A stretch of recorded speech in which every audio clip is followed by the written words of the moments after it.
இடத்தில் சீர்கிட்டு போவார். அந்த ஆலோசனையை தான் எல்லாரும் பிரசங்கத்தில் கொடுக்கும். அல்லேலூயா. கர்த்தருடைய ஆலோசனை நம்ம நல்ல ஐடியா இருந்துச்சுன்னா லைஃப் சூப்பரா வாழும். ஐடியா இல்லாத பெரிய பிரச்சனை.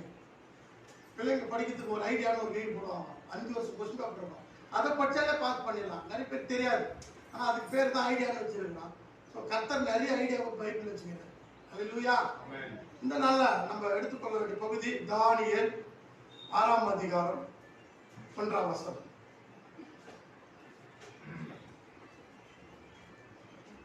ராஜ்யம் முழுவதையும் ஆளும்படிக்கு தன் ராஜ்யத்துடன் 120 தேசாதிபதிகளையும் ராஜாவுக்கு நஷ்டம் வராதபடிக்கு அந்த தேசாதிபதிகளுக்கு கணக்கு ஒப்பிடுவதற்காக அவர்களுக்கு மேலாக 3 பிரதானிகள் ஏற்படுத்துவது தரிவுக்கு நலம் என்று கண்டது. இவர்களில் தானியேலும் ஒருவனாக இருந்தார். தரியு ராஜா ஆல்ரெடி நான் நேபுகாத்நேச்சர் பத்தி சொல்லியிருந்தேன். இப்போது தரியு ராஜா வரான் அந்த ரூலிங். அந்த தரியு ராஜான்னு ஒரு ராஜா வரும் பொழுது 120 ராஜ்யங்கள் மேல இருந்தது. அதுல 120 ராஜ்யங்கள் மேல ஒரு பிரதானிகள் ஒரு 3 பேர் நியமிக்கிறாங்க. அந்த 3 பேர் ஒருவன் தானியேல். சோ தானியேல் எப்படிப்பட்டவன் சொல்லுவாங்க. நம்ம வேதத்துல பார்த்தோம்னா வேதத்துல ஒரு 2 பேர் இருந்தாங்க. யோசேப்புன்னு ஒருத்தர் தான், தானியேல் ஒருத்தர் இருந்தாங்க. 2 பேருமே என்ன பண்ணாங்க, ஒரு சில காரியங்களை ஏசப்பாவோடு ஒப்பிடுவாங்க. அந்த ஒப்பிடுறதுலயே யோசேப்பை காட்டிலும் கொஞ்சம் கொஞ்சம் மாசற்ற உத்தமன் தானியேல். அல்லேலூயா, அல்லேலூயா. யோசேப்புக்கு சில சொப்பனங்கள் வந்து அப்படி அப்படியே போய் சொல்லிட்டான். அது ஒரு பெரிய பிரச்சனை ஆயிடுச்சு. அந்த மேட்டுமே காட்டுற மாதிரி ஆயிடுச்சு. அவன் மேட்டுமே காட்டல, தனக்கு கற்றுக் கொடுத்த அந்த சொப்பனங்களை போய் சொல்லிட்டான்.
அப்பா அம்மா காட்டி ஃப்ரெண்ட்ஸ் ரொம்ப பிடிச்சிருக்கு. அப்பா அம்மா காட்டிலாம் ஃப்ரெண்ட்ஸ் ரொம்ப பிடிச்சிருக்குது. நிறைய பேர் பாய்ஸ் மட்டும் கிடையாது, கேர்ள்ஸ் கூட ஃப்ரெண்ட்ஸ் ஃப்ரெண்ட்ஸ் ஃப்ரெண்ட்ஸ். ஆண்டவரே நமக்கு ஃப்ரெண்டு தான். மறந்துட்டாங்க. அவர் கடவுளா தூரம் வைக்காதீங்க. அவர் அப்பா ஸ்தானத்துல இருக்கிறாரு, அம்மா ஸ்தானத்துல இருக்கிறாரு, உங்க சித்தி அத்தை எல்லா ஸ்தானத்துல இருக்கிறாரு. அவர் கடவுள் ஒரு ஸ்தானத்துக்கு தூரம் வச்சாரு. நல்லா தெரிஞ்சுங்க.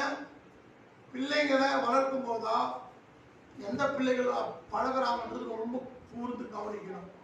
இன்னைக்கு நிறைய பேர் குடிக்காரன் ஆகணும். எப்படிப்பா குடி கத்துக்கிறேன்? நான் 13 வயசா இருக்கும் போது மச்சாவத்தை சொல்லி கொடுத்தாங்க குடிக்காரன் ஆகிட்டேன். அந்த குழந்தை 13 வயசு, இன்னைக்கு அவன் பொண்டாட்டிய குழந்தை அடிச்சுக்கிட்டு சோறு போடாம கஷ்டப்பட்டுக்கிறான். அந்த 13 வயசு பையன் சொல்லி கொடுத்தா கூட இருந்தாங்க. ஏன்பா சிகரெட் குடிக்கிற பழக்கத்துக்க? நான் 18 வயசு வேலைக்கு போகும்போதா ஒரு நண்பர் எனக்கு அவரு பேசித்தான் இருந்தேன், கொஞ்சம் பிடிச்சி பாருனாங்க. அன்னைக்கு நான் பிடிச்சி பார்த்தேன் தான். இன்னைக்கு வந்து 30 வருஷமா தொடர்ந்து அதை ஃபாலோ பண்ணிட்டு இருக்கிறேன். அது என்ன பெருசா பெருமையாக சொல்றான். ஒரு சகோதரர் பைக்ல அவ்வளோ ஸ்பீடா போவார். திடீர்னு அவர் பைக் ப்ராப்ளம்.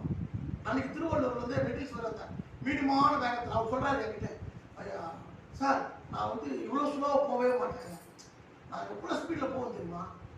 இது வந்து எனக்கே அவருக்கு அசையமாக இருக்குது ஸ்லோவாக போகிறது. நான் யோசிச்சு ஆண்டு தான் ஏதோ ரிப்பேர் பண்ணி வச்சுக்கிறேன். நீங்க மக்கள் ஸ்லோவாக போகிறான், இவன் போகிற வேகத்துக்கு மேலே ஸ்ட்ரைட்டாக நடந்து போய் சேர்த்துருவான் போல இருக்கு. இவன் அது மாதிரி ஆண்டு போகிறார். அன்னைக்கு பார்த்து அவர் ஏதோ டிஸ்க் ப்ராப்ளமா, கர்த்தர் நமக்காக அவர் டிஸ்க் ப்ராப்ளம் பண்ணி வச்சுக்கிறாரு. அவன் மெதுவாக ஓட்டதான் சொல்றான். அவங்க ஸ்பீடா ஓட்டுறது அவ்வளவு பெருமையா நினைக்கிறான். அவன் அறிவு இல்லை, அறிவு இல்லை, அறிவே இல்லை. ஸ்பீடா ஓட்டுறது பெருமை கிடையாது. ஸ்பீடு என்னைக்குமே பெருமை, பொறுமை தான் அவசியம். அதுதான் திருவள்ளுவர் பொறுமை கடல் விட பெருசுன்றான். பொறுமையா இருந்தா ரொம்ப நாள் வாழ முடியும். பூமியில பொறுமையா இருந்தா நிம்மதியாகவும் வாழ முடியும். அது ஒண்ணு ரொம்ப முக்கியமான. இந்த இடத்துல ஸ்பெஷல் ஆகும். 3 வேளை ஜெபிக்கிறானா எவ்வளவு பொறுமைசாலியா இருந்திருப்பான். Busy man. இது வந்து மிகப்பெரிய போஸ்டிங்ல இருக்கிறான். 120 அந்த ராஜ்யத்துக்கு அதிகமா பிரதானி 3 பேர். எவ்வளவு கணக்குகள் வாழ்க்கைகள் பார்க்கணும். சில நாடுகளோட கணக்கு வாழ்க்கைகள் பார்க்கணும். எவ்வளவு பிஸியா இருப்பான். அந்த பிஸி ஷெட்யூல்லையோ 3 வேளை ஜெபிக்கிறவனா இருக்கான். அல்லேலூயா, அல்லேலூயா. நான் சில நேரங்களில் எனக்கு ரொம்ப ஆசை. காலைல ஜெபிப்பேன், மதியானம் ஜெபிப்பேன், சாயந்தரம் ஜெபிப்பேன். சில வேலை நேரங்களில் வேலையோட பழுவாக மதியானம் ஜெபிக்க முடியாது. காலை ஜெபிப்பேன், நைட்டு ஜெபிப்பேன். ஆனால் சில நேரம் 3 வேலை ஜெபிப்பேன். ஜெபிக்கும் போது சந்தோஷமா இருக்கும். பா நம்மளும் கொஞ்சம் தாடி ஸ்டேஜ் வந்துட்டோம் அப்படி திங்க் பண்ண. ஜெபிக்கிறதுனாவது வரணும்ல. அவன் ஜெபிக்க அட்லீஸ்ட் ஜபம் தான் ரொம்ப முக்கியம். ஒரு கிறிஸ்தவனுடைய உயிர் நாடிய ஜபம் தான். ஜெபிக்காம எங்க போகவே கூடாது. அல்லேலூயா, அல்லேலூயா. நான் பைக் எடுக்கும்போது எப்போ ஜெபம் மட்டும் தான் எடுப்பேன். எனக்கு வீடு வந்து சேரணும்ல. இன்னைக்கு நிறைய ஆக்சிடென்ட். பைக்கை ஹாஸ்பிட்டல் போய் சேர்ந்துடலாம். இவன் போக வேண்டிய இடத்துக்கு போய் சேர முடியல, ஹாஸ்பிட்டல் போய் சேர்ந்துடலாம். ஹாஸ்பிட்டல் போய் சேர்ந்து 6 மாசம் கழிச்சு வீட்டுக்கு போறான். வீட்டுல என்னப்பா 6 மாசமா காணோம், எங்கேயோ வேலை வெளியே எங்கப்பா, வெளியே எங்கேயுமே போல. நான் போனது ஒரு இடம், இப்ப போய் சேர்ந்தது வேற இடம். அதனால 6 மாசம் கழிச்சு. எப்பொழுதுமே வாழ்க்கையில ரொம்ப கவனம். 3 வேளை ஜெபிக்கணும். நான் மணி சொல்ல எப்பவுமே எங்கெல்லாம் ஜெபிக்கலாம். 9 to 10 ஜெப நேரத்தை வச்சிருக்கேன். கரெக்டா 9 to 10 ஜெபிக்கணும். நான் மணி விட்டு சொல்ல டியூஷன் பசங்க 8 மணி போயிடும். அந்த ஆஃப் அன் ஹவர்ல கடை சாப்பிட செய்வாங்க. கரெக்டா 9 மணி வரும். இப்ப சாப்பிட்டு தான் ஜெபிக்கலாம். நான் மணி கொஞ்சம் பசி அவங்க அதிகமா வரும். சரிங்களா? நம்ம பக்தி வைராகத்துல அந்த நான் என்னதான் பக்தியா இருந்தாலும் சரி பிரேயரே முடிச்சு 10 மணி கூட சாப்பிடணும். மனைவிக்கு அங்க பசி. கணவன் மனைவி ஒரே சரீரம், 2 பேருமே ஒப்புதல் இருந்தாதான் பாஸ்டிங்கா இருக்கணும். எல்லாமே செய்யணும் கரெக்டா. என் மனைவிக்காக சாப்பிட்டு ஒன்றும் பிரச்சனை இருப்பா. சாப்பிட்டு பிரேயர் பண்ணலாம். நான் மட்டும் சாப்பிடக்கூடாதுன்னு வச்சுக்க பெரிய பிரச்சனை ஆகிடும். மிகப்பெரிய பிரச்சனை ஆகிடும். ரொம்ப பெரிய கொடுமையா இருப்பான். கடவுள் தொட்டு சாப்பிட கூட விட மாட்டோம். அப்படிதான் நினைப்பாங்க சில பேர். பசின்னா சாப்பிட்டுடணும், சாப்பிட்டு ஜெபம் பண்ண. ஆண்டு பசியிலே ஜெபம் பண்றான். ஏய் இதுதான் பக்தி வைராக்கியம். நானும் என் மனைவியும் போய் நாங்கள் ஊழியத்துக்கு போவோம், சாப்பிடாமலே போவோம். மனைவி ஆசிரியர் வயிற்றுல புண்ணா இருக்கும். முட்டாள் இப்படி இருந்தா உலகத்துல எப்படி வருவான் ஊழியத்துக்கு? முதல்ல நீ சொகுசா சந்தோஷமா வாழ்றான். ஆண்டு சொல்றாரா? தப்பு அது. நான் எப்பவுமே சரி, சில எப்பவுமே சரி. நான் என் பக்தி வைராக்கியம் என் மனைவி நான் கொஞ்சம் கஷ்டப்படுத்த கூடாது. புரியுதுங்களா? பசின்றது யாருக்கு? கர்த்தர் கொடுக்குறது. சரியா உணவு போட்டு விடலாம், இல்லைன்னா அதுக்கப்புறம் நீ மருத்துவம் பண்ண. அல்லேலூயா. நேரத்துக்கு டைமுக்கு சாப்பிட்ற அந்த டிசிப்ளினே நம்ம கிட்ட கிடையாது. அதுக்கப்புறம் எப்படி 3 வேளை ஜெபிக்கிறது வரும்? முதல்ல ஜெபம் பண்ணியானா ஆட்டோமேட்டிக்கா உனக்கு எல்லாமே வந்துடும், டிசிப்ளினா வரும். 3 வேளை ஜெபிச்சா அதோட ஸ்பெஷலே தனி. 3 வேளையும் ஜெபி. காலையிலே ஜெபம், நைட் ஒரு டைம் வச்சு ஜெபம். உலகத்துல எல்லாத்துக்குமே நம்ம டைம் வைக்கிறோம். ஆண்டவருக்கு நம்ம டைம் வைக்கிறோமா? வயசானதுக்கு டைம் வைங்க. நீங்க டைமோட பரலோகத்துக்கு போய் நம்ம எல்லாம் சேர்ந்தலாம். கரெக்டா பரலோகத்துக்கு போனா அதான் முக்கியம். வயசாச்சு கவலைப்படாதீங்க, எல்லாருமே வரப்போறோம். நீங்க போனவங்க பின்னாடி நாங்க வரப்போறோம். நம்ம எல்லாமே பரலோகத்துக்கு போய் ஆடி சந்தோஷிப்போம். அல்லேலூயா. அதுக்கு முன்னாடி நம்ம இவன் என்ன செய்தான், தானியேல் வாழ்க்கையில நடந்து ஒரு சின்ன சம்பவத்தை பார்க்க போயிருக்கோம். பாருங்க 4ஆம் வசனத்துல தானியேல் எப்படிப்பட்டவனா வாசிக்க. அவன் உண்மை உள்ளவனா இருந்தபடியால், தானியேல் அந்த ராஜ்யத்தில் உண்மை உள்ளவனா இருந்தபடியால் அவன் மேல் சுமத்த யாதொரு குற்றமும் குறையும் காணப்படவில்லை. இந்த 3 பிரதானிகள் இருந்தாங்கல்ல, 3 பிரதானிகள், அதுல தானியேலை மட்டும் ரொம்ப உயர்த்தணும் தேவன் நினைச்சோம். மற்றவங்க பொறாம ஆகி போச்சு.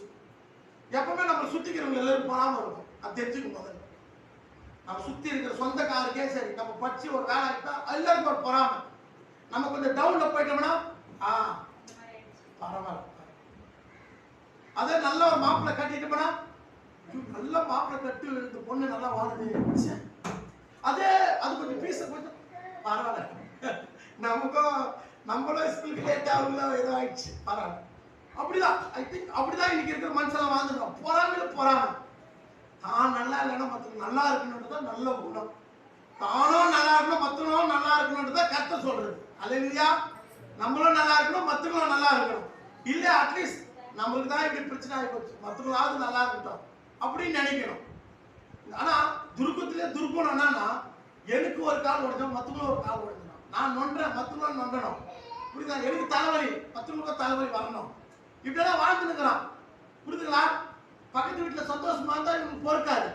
ஐயோ இவங்க சந்தோஷமா இருக்கிறாங்களே அப்படியெல்லாம் மனுஷன் வாங்கிட்டு தான் இருக்கிறாங்க. ஒரு பொண்ணு சிரிச்சின்னு சந்தோஷமா இருந்தா போறோம். இந்த பொண்ணு நான் இப்படி சிரிச்சின்னு ஆகிது, அதே அந்த பொண்ணு அழுது இருந்தா, ஆமா எனக்கு தெரியும் இது எப்படி பண்ணுது. உலகம் இதுதான், இப்படிதான் நம்ம சுத்திக்கிறவங்க எல்லாரும் அப்படிதான். நம்ம முன்னேற நினைக்கவே மாட்டான். கர்த்தர் அப்படிப்பட்டவர் இல்ல. கர்த்தர் உன்னை உயர்த்தி மகிமைப்படுத்தணும்னு பாக்குறேன், உன்னை உயர்த்தி பார்க்கணும்னு பாக்குறேன். அப்பதான் கர்த்தரை நம்ம நேசிக்கிறோம். நம்ம ஜெப நேரம் அவருக்குன்னு சரியா நம்ம கொடுக்கும் பொழுது இவன் எப்படிப்பட்டனா தான் 3 வேளை ஜெபிக்கிறோம்னா தான் இவன் செய்யற வேலையில குற்றம் கண்டுபிடிக்க வேண்டும் என்று பிரதானிகள் 3 பேரும் நினைச்சாங்க. சோ அதுல 2 பேர் நினைச்சாங்க, ஏன்னா இவனே ஒரு பிரதானி இல்ல, ஏன்னா இவனை மட்டும் உயர்த்தணும்னு நினைச்சாங்க. சில நேரங்கள் நம்ம வேலை செய்யற இடங்கள்ல நம்ம மட்டும் மேல ஒரு ஆபீசர் ரேங்க் வந்தோம், நம்ம கீழே இருக்கிறவங்களாம் குழி பறிக்கணும், நம்ம அசிங்கம் பண்ணணும்னு நினைப்போம். எல்லா இடத்துலயும் இருக்கும், எல்லா இடத்துலயுமே. ஆபீஸ் ரேங்க்ல தான் ஹெச்எம்ஏ இருந்தாலும் ஸ்கூல்ல கீழே இருக்கிற டீச்சர் 4 பேர் நினைப்பானா, இந்த ஹெச்எம்ஏ யாரா பேரண்ட் வந்து திட்டிட்டு போனான்னு வச்சுக்க, நல்லா வேணியா, நல்லா வேணும், 4 டீச்சர் பேசும். அதே போல கம்பெனியில பாஸ் ஏதாவது திட்டா 4 பேர் நினைப்பான். இதே போலதான் தானியேலோட லைஃப்லயும் அவன் 2 பிரதானி அவன் கீழே இருக்கிறான். 120 தேசத்தை அங்க கண்காணிக்கிறாங்க. அதுல இவன் 120க்கு மேல இவங்க 3 பேர். இந்த 3 பேர்ல இவனை தனியாக உயர்த்தணும்னு நினைச்சாரியா? நம்ம உயரணும்னு நினைச்சாரா? நிறைய பேர் நம்ம உயரக்கூடாதுன்னு நிறைய பேர் நினைப்பான். புரியுதுங்களா? நான் ஆரோக்கியமா இருக்குன்னு சொல்லிட்டாலே நீ சில பேர் எப்படி இருக்கிறீங்க, நான் ஆரோக்கியமா இருக்கிறேன், கர்த்தர் ஆரோக்கியம் வச்சுக்கிற சொன்னா போதும், மூஞ்சியே பாருப்பா, எனக்கு எவ்வளவு வயிறு வலிக்குது, தலை வலிக்குது, நெஞ்சு வலிக்குது, இவங்க நல்லா ஆரோக்கியமா இருக்கிறாங்க. போறாங்க வயசு பார்த்தா 40 வயசு 50 வயசு கொடுக்கும். ஏதோ சின்ன வயசுல எங்கல பொறாமப்பட்டா பரவாயில்ல, 40 வயசு 40-50 வயசு இன்னும் அறிவு வராமல், அதுதான் ரொம்ப கொடுமையா இருக்கு. இன்னும் அறிவு வராமல் வயசு யாராவது அறிவு சேர்ந்தாவது கொஞ்சம் வளரணும். அது வளரணும், அதுக்கப்புறம் என்ன? அதனாலதான் சின்ன வயசுல நீங்க வேதத்தை படிச்சுன்னு வச்சு வாலிப வயசு செம பிரில்லியன்ட் ஆகிடும். கர்த்தர் சகல ஞானத்தினால நடத்துவான். இவனுடைய ஸ்பெஷல் தானியேல் கிட்ட ஒரு குற்றம், அவன் செய்யற வேலையில உண்மையா இருக்கும். நம்ம செய்யற வேலைகள் எல்லாம் நம்ம உண்மையா இருக்கிறோமா? நம்ம செய்யற பணியில உண்மையா இருக்கிறோமா? நம்ம படிக்கிற விஷயத்துல உண்மையா இருக்கிறோமா? நம்ம அப்பா அம்மாவுக்கு உண்மையா இருக்கிறோமா? அல்லேலூயா.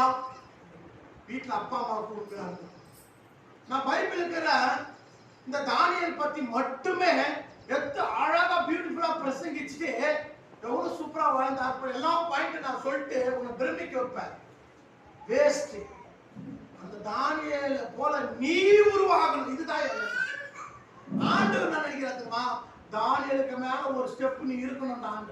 நான் ஒரு பியூட்டிஃபுல் பாருங்க. தானியேலுக்கு மேல ஒரு ஸ்டெப் இருக்கணுமா? உன் பரிசுத்தம் ரூத்துக்கு மேல ஒரு ரூத்தா இருக்கணும். நீ வேதத்துல நேற்று நகோமியை பத்தி பேசும்போது ரூத்தை காட்டிலும் அவ்வளவு ஸ்பெஷல். அதுக்கு மேல தானியேலுக்கு மேல நம்ம ஸ்பெஷலா இருக்கணும். வாழ்க்கையில சின்ன சின்ன இன்சிடென்ட் எல்லாம் நடந்துச்சு போச்சு, அதை தூக்கி போடு. சும்மா அதெல்லாம் நினைக்க கூடாது பைசாலாம். அதனால கடவுள் இயற்கையில சில ஞாபகம் மத்தி கொடுத்துருக்கிறார். ஞாபகம் மத்தி கடவுள் அது வந்து சாத்தாங்கிட்ட வந்து நினைக்காதீங்க. கடவுளை இயற்கையா நேச்சுரல்ஸ் மறந்துடுவோம். ஞாபகம் மத்தி இருக்கிறதுனால நம்ம சந்தோஷமா வாழ்றோம். நம்ம வேற இடத்துல ஒரு கோழி குஞ்சிய ஒரு ஆட்டு குட்டியை நம்ம அது தாய்க்கு பிரிச்சு நம்ம கொடுத்தோம். அப்ப தான் தாயை மத்த வளரும். அப்படிதான் ஒரு செடி கூட அதோடைய இனத்துல இருந்து அதோடைய அந்த டைப்ஸ் புடி தனியா வச்சா வளரும். சில செத்து போடும், சில அது வளருது பத்தியா. அது போல நம்ம சில நேரங்களில் சில காரியம் ஆட்டோமேட்டிக்கா மைண்ட்ல மறந்துடும். உண்மையாலுமே என் லைஃப்ல இன்ஸ்டன்ட்ல இப்ப அது பிரசன்ட் லைஃப் தான் ஞாபகம் இருக்குது. 2024 தான் ஞாபகம் இருக்குது. 2023 22 அப்பெல்லாம் நான் ஒண்ணுமே புரியல, எனக்கு மறந்துட்டேன். போலாம் வாட்ச் அவுட் எதுவுமே இல்ல, ஃப்ரெஷ்ஷா இருக்கிற கர்த்தர் கொடுத்த கிருபை அவ்வளவுதான். ஹல்லேலூயா ஹல்லேலூயா. உண்மையாலுமே எனக்கு ஒரு சில விஷயங்களை கசப்பான விஷயங்கள் சில ரிமெம்பர் பண்ணாதான் அந்த நேரத்துக்கு ஒரு ஃபீல்னஸ் வரும். மற்றபடியெல்லாம் எனக்கு ஞாபகமே வராது. ஏன்னா எனக்கு என்ன ஞாபகம் வரல, ஏசப்பா தான் ஞாபகம் வரும். ஹல்லேலூயா. ஞானிக்கு வந்து எக்கச்சக்கமா இருக்குதுங்க. தேவையில்லாத விஷயங்கள் இருக்குது நினைச்சிட்டு இருக்கணும். ஹல்லேலூயா. நான் முன்னாடி ஒய்ஃபு கோயம்புத்தூர் நல்லா இல்லை, அதை நினைக்கிற பதில் இங்க பைபிள் எவ்வளவு நல்ல விஷயங்கள் ஃப்ரெஷ்ஷா இருக்கு. இதை நினைக்க தேவையில்லை நாங்க. ஹல்லேலூயா ஹல்லேலூயா. எப்பவுமே கெட்ட விஷயங்களை நினைக்கவே கூடாது. ஃபெயிலியர் நம்ம லைஃப்ல ஆகுது, ஃபெயில் ஆகுற விஷயங்களை திருப்பி நினைப்போம். பார்த்தீங்களா, பிசாசு ட்ரிக்கு. ஃபெயில், நீ சயின்ஸ்ல ஃபெயில், நீ மேக்ஸ்ல ஃபெயில், நீ ஒரு வீட்டுல ஒரு பையன் சண்டை போட்ட பத்தியா, அடிப்படை அசிங்க பத்தியா, நீ துன்பப்பட்டியா, அம்மா ஒரு அம்மா உனக்கு எவ்வளவு சின்ன வயசுல திட்டாங்களா, நீ ஓடுனியா, விழுந்தியா, ஏந்தியா, உன் புருஷன் உதச்சானா, குத்தனானா, இதெல்லாம் பிசாசு ரிமெம்பர் பண்ணிட்டே இருப்பான். உன்னை வந்து எவ்வளவு பொண்டாட்டி